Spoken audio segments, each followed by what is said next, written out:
Bienvenue sur Africa 24 dans cette nouvelle édition du QG News. Voici les titres de l'actualité. Au Sénégal, le maire de Ziguinchor, Ousmane Sonko, conteste la dissolution de son parti, le PASTEF. Ses avocats ont fait appel de sa radiation sur les listes électorales, à la fois auprès de la Cour suprême et du tribunal de Ziguinchor. Vous aurez plus de précisions dans ce journal. Le Niger a rejeté la période de transition de 6 mois proposée par l'Algérie, pays médiateur. À travers un communiqué, le gouvernement a indiqué que la durée de la transition sera désormais fixée par un forum national inclusif.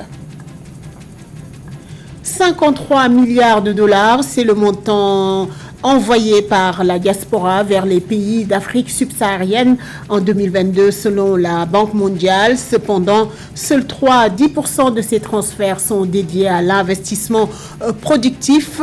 Selon l'Institut de Bretton Woods, vous entendrez l'homme d'affaires et acteur politique Jean-Louis Billon, qui était le parrain du forum Back to Africa, sur cette question dans ce journal. Au Sénégal, ce mercredi 4 octobre, les avocats d'Ousmane Sonko ont fait appel de sa radiation sur les listes électorales et ont engagé une double action en justice pour contester la dissolution du Parti des patriotes africains du Sénégal pour le travail, l'éthique et la fraternité et l'interdiction de délivrer les formulaires de parrainage nécessaires à sa candidature à la présidentielle de 2024. Plus de précisions dans ce sujet de Nathalie Mo.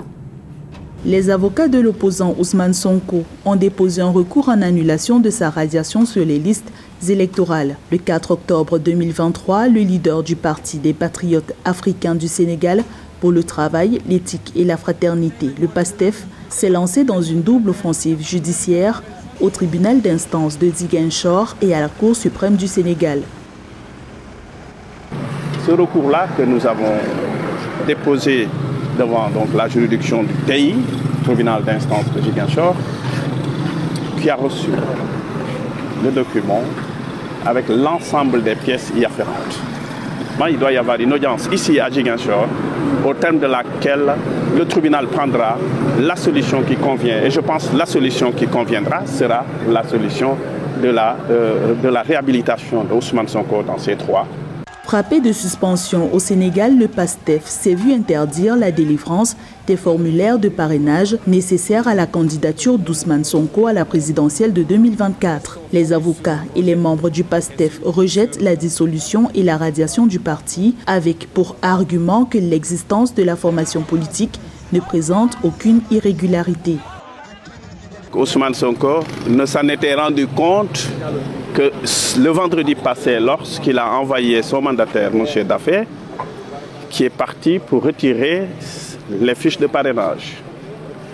C'est à ce niveau où l'administration en charge des élections l'a renvoyé pour dire tout simplement qu'il ne peut pas avoir de fiches parce qu'il est radié. C'est à partir de ce moment précis que Ousmane Sonko venait de se rendre compte de ce qu'il avait été radié. Alors que nous savons que la procédure en cette matière électorale exige une formalité de notification. Je précise que la notification, c'est l'acte par lequel l'administration fait connaître la cause à la personne intéressée, contrairement à la signification qui aurait dû être faite par un huissier. Avant la saisine des instances judiciaires sénégalaises, Ousmane Sonko a déposé un recours auprès de la Cour de justice de la Communauté économique des États d'Afrique de l'Ouest le 19 septembre 2023. Optimistes, les partisans du camp Sonko attendent des réponses favorables du tribunal d'instance de Ziguinchor et de la Cour suprême dans 10 jours. En Tunisie, Abir Moussi, la chef du parti Destouriens Libres, farouche opposante du président Kais Saied, a été arrêtée ce mardi 3 octobre à l'entrée du palais présidentiel de Carthage, où elle était venue déposer, selon elle, des recours contre des décrets présidentiels en sujet de Philoméntine. Les arrestations d'opposants au régime actuel continuent en Tunisie. Abir Moussi a été placé en détention provisoire mardi 3 octobre 2023 après avoir été interpellée devant le palais présidentiel où elle s'était rendue, selon ses avocats, pour un recours contre les décrets présidentiels. Ses partisans parlent d'un enlèvement. Selon ces derniers, Abir Moussi a été détenu pendant 48 heures pour traitement de données personnelles, entrave au droit du travail et agression visant à semer le chaos. Le président Kais Saïed, après avoir mis en œuvre la nouvelle constitution et cette organisation de la vie politique tunisienne, veut encore une fois rompre avec cet esprit de la partitocratie, c'est-à-dire le règne des partis qui prévalait avant la nouvelle constitution. Et aujourd'hui, c'est pour ça qu'aujourd'hui, Abir Moussi, qui est vraiment l'incarnation d'une opposition radicale au président tunisien, c'est une façon de la gêner. Abir Moussi, ex-député, est la chef du parti Destouriens Libres, une des principales formations de l'opposition tunisienne. Partisane du président défunt Zine El Abidine Ben Ali, renversée en 2011 lors de la première révolte du printemps arabe, elle est notamment connue comme étant une farouche opposante au président Kais Saïed. Aujourd'hui, le président tunisien, malgré cette action autoritaire menée par lui, le petit peuple semble attendre cette réforme qu'incarne le président, mais c'est vraiment une situation très paradoxale et qui ne s'explique pas vraiment. Depuis qu'il a dissous le Parlement à l'été 2021 et s'est octroyé la quasi-totalité des pouvoirs, le président tunisien Kais Saïed gouverne par décret et a lancé la rédaction d'une nouvelle constitution après un référendum à fort taux d'abstention en 2022. Ses opposants ont dénoncé un coup d'État.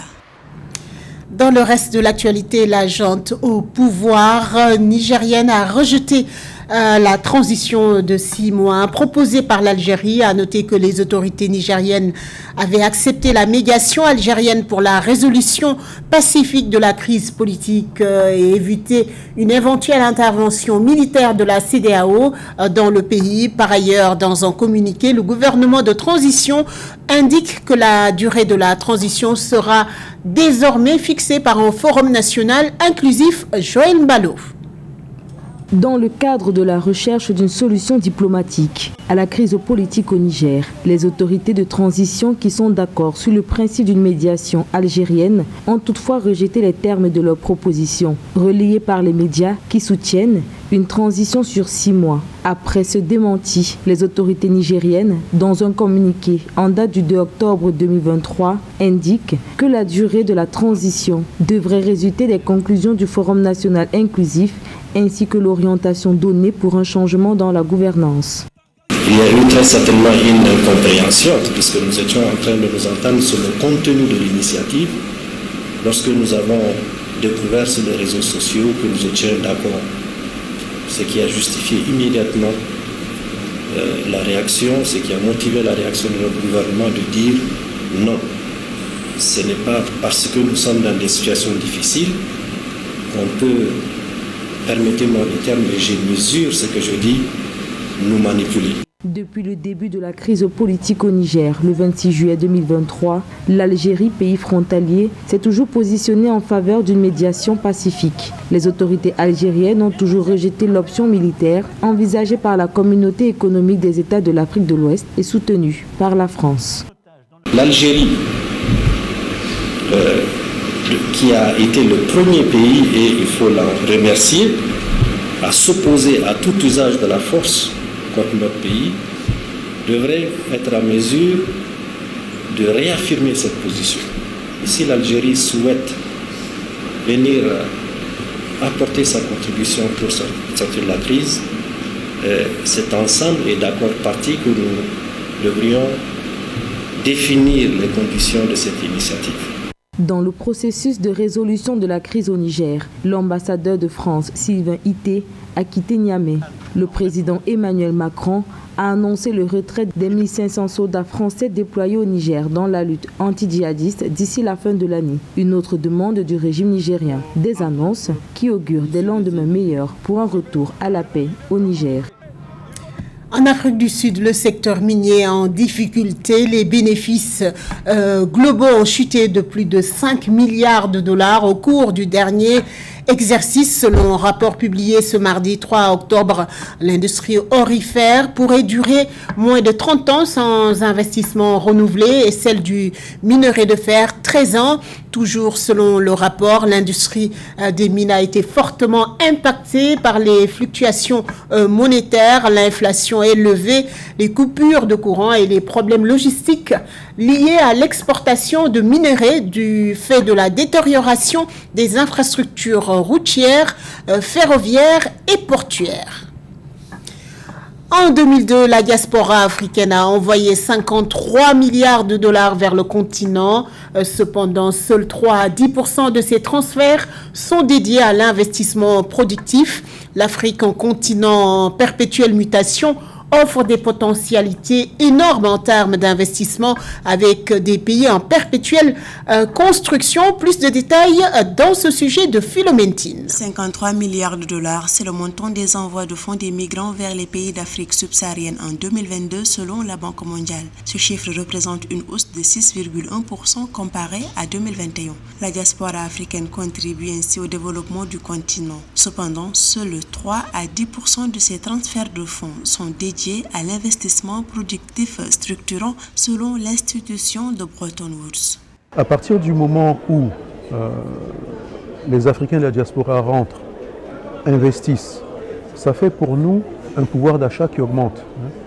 Plus de consommateurs, plus de compétences, donc un enrichissement du pays, une amélioration du niveau général des compétences. Donc on le souhaite et on incite la diaspora à rentrer. Bien que la diaspora africaine en Europe et en Amérique du Nord représente 1,5% en 2019 de la population totale de l'Afrique, sa contribution au développement du continent pourrait encore être plus décisive. Les données de la Banque mondiale indiquent que les flux financiers de la diaspora comptent pour 3,5% du produit intérieur brut de l'Afrique en 2019, alors que l'aide publique au développement ne représente que 2,2% du produit intérieur brut. Les experts appellent à la mise en œuvre des mécanismes et autres mesures pour inciter la diaspora africaine à l'investissement. Nous sommes des pays en construction. Tous les secteurs aujourd'hui sont porteurs. La demande est partout, que ce soit dans l'immobilier, que ce soit dans la santé, que ce soit dans l'éducation, que ce soit dans les infrastructures, que ce soit dans l'industrie, que ce soit dans les services. Tout. Nous sommes des pays en construction et qui seront en croissance encore plusieurs décennies avant d'atteindre un niveau de saturation. Pour les entrepreneurs africains, la diaspora africaine représente un atout unique qu'il convient de valoriser. C'est dans cette logique que s'est tenu du 30 septembre au 1er octobre 2023 à Paris le forum Back to Africa. Dédié à la diaspora africaine, ce forum visait à fournir des informations, des conseils et des opportunités pour investir sereinement en Afrique. En Angola, le gouvernement veut faire la promotion du secteur touristique et réduire sa dépendance vis-à-vis des secteurs pétroliers et miniers. Son objectif est de contribuer à la diversification des recettes et à la croissance économique. Pour réussir son pari, il a supprimé le visa pour les touristes de 98 pays. Samantha Saboumanga. Le gouvernement angolais a récemment annoncé la suspension de visa pour les touristes provenant de 98 pays, dont 14 africains. Cette nouvelle mesure a pour objectif de stimuler le tourisme dans le pays et d'encourager les voyageurs à découvrir les richesses naturelles, culturelles et historiques de l'Angola. Cette décision fait partie des efforts du gouvernement angolais pour diversifier l'économie nationale et réduire sa dépendance vis-à-vis des secteurs pétroliers et miniers. Considéré comme un secteur clé dans sa stratégie de diversification économique, le tourisme a généré 19,2 millions d'euros de recettes en 2021. On constate que l'Angola tente certainement de diversifier son économie en ouvrant ses visas de tourisme à une centaine de pays, dont 15 pays seulement africains. On voit les pays des Émirats arabes unis qui sont promoteurs de tourisme et grands producteurs de pétrole qui déjà essaient de sortir du tout pétrole en allant sur le secteur touristique pour diversifier leur économie. Membre de l'OPEP, l'Angola, deuxième producteur de pétrole de l'Afrique subsaharienne et 16e mondial avec 2,2% de la production mondiale, a construit son économie autour de l'activité pétrolière. Secteur dont les recettes ont enregistré une baisse de 34% durant le premier semestre 2023 par rapport à la même période de l'année dernière selon les données du ministère des Finances. L'Angola pourra peut-être donner l'exemple aux pays d'Afrique centrale qui n'ont pour seul projet politique que se maintenir au pouvoir, alors qu'ils ont des sites extraordinaires qui pourra faire qu'ils sortent du tout pétrole en développant leur secteur touristique et pouvoir ne pas voir que la politique comme offre à leur population. Soucieux de positionner désormais le secteur touristique comme secteur clé de son économie, l'exemption de visa touristique devrait faciliter les voyages et rendre plus attractive la destination Angola, pays qui accueillait en moyenne 217 000 voyageurs par an avant la crise sanitaire de Covid-19, envisage à travers cette suspension de visa touristique relancer ce secteur dont la contribution au PIB en 2019 était estimée à 1%. C'est officiel, le Maroc est parmi les pays organisateurs du Mondial 2030, dont l'Espagne et le Portugal. 3 matchs auront lieu par ailleurs en Amérique du Sud pour marquer le centenaire de la première édition organisée en Uruguay en 1930. Une rencontre qui promet d'être historique. Pour la première fois, la compétition sera co-organisée sur les 3 continents, l'Amérique, l'Europe et l'Afrique. Le Royaume succède à l'Afrique du Sud, qui a été le premier pays hôte africain en 2010. Ce journal a été réalisé par l'ensemble de la rédaction. Merci pour votre fidélité. Dans un instant, une nouvelle édition de l'information sur Africa 24.